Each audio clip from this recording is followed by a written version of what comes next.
Hello, my name is Donald Rushing. This is my presentation, One Night in Würzburg, a cautionary tale about drunk driving.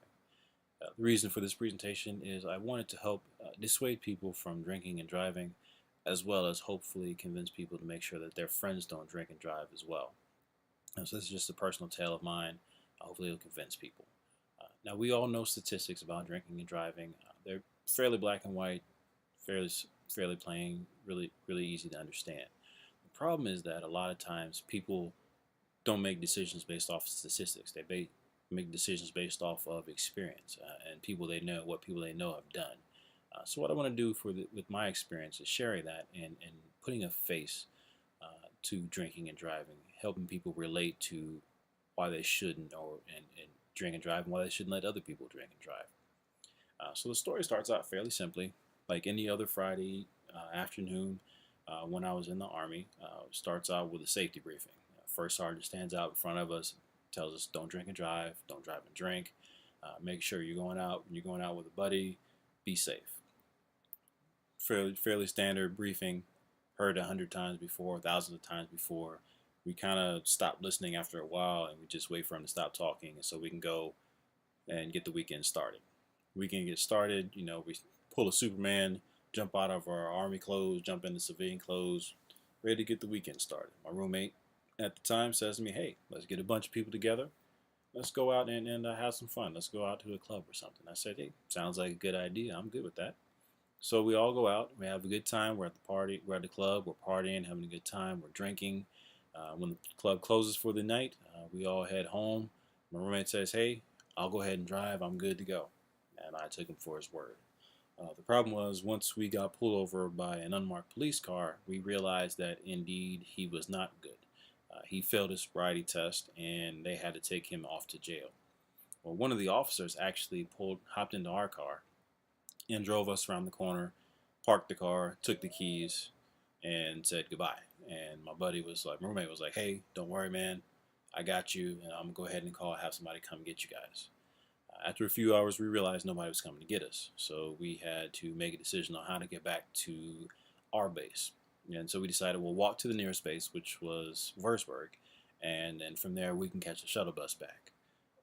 Well, the thing was is that the route to walk to the base in Würzburg was about 8 mile walk uphill the whole way, and I don't need to tell you that that was not an enjoyable experience. Um, and we were hot, we were sweaty at the time. It was the middle of July, and we're sweating out all the alcohol, so we stunk to high heaven. By the time we got to post, luckily we were just in time to catch the shuttle bus back to our base. And the only problem was that it was about at 120% capacity, and we were cramped up in there with a bunch of other people. We stank. Some people were looking at us because we looked like death warmed over, and they were just laughing at us, and just it was a terrible time. So we finally got back to base. We were thankful to be back. No place like home. And all we were thinking about was, man, it'll be great to take a shower, get something to eat, get some water, and then sleep for the rest of the weekend. And that's what we had planned to do. And I was thinking about all that. I got to my room, opened the door. Lo and behold, there's my roommate, and he's sitting lounging on his bed with a hot plate of food and some water. And he looks up, he sees me, and that's actually the look that he had on his face when he saw me. And he immediately just started to apologize and say, "Hey man, I'm sorry, my fault, my bad. I tried to get somebody to come out and get you, but I just wasn't here at the time. I was angry, I was mad, and I was hot and sweaty, and dehydrated, and I started yelling at him, pointing my finger, and I was really animated and just frothing at the mouth almost, and I didn't want to hear it. But later on, after I calmed down and had some food and water, I started to think and realized, you know what? Hey, yeah, he decided to drink and drive, but I have to take my own responsibility for this. I could have stayed home.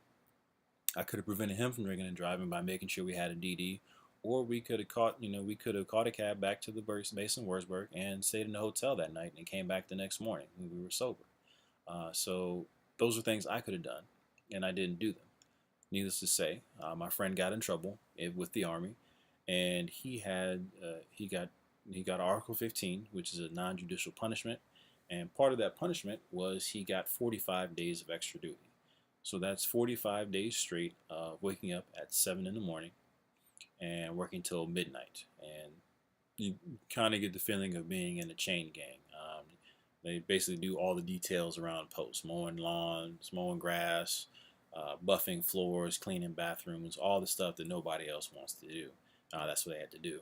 Another part of his punishment was that he was actually demoted. So he was an E4 and he got demoted to E1. And as you can see, that's about $400 a month that he lost uh, just for drinking and driving.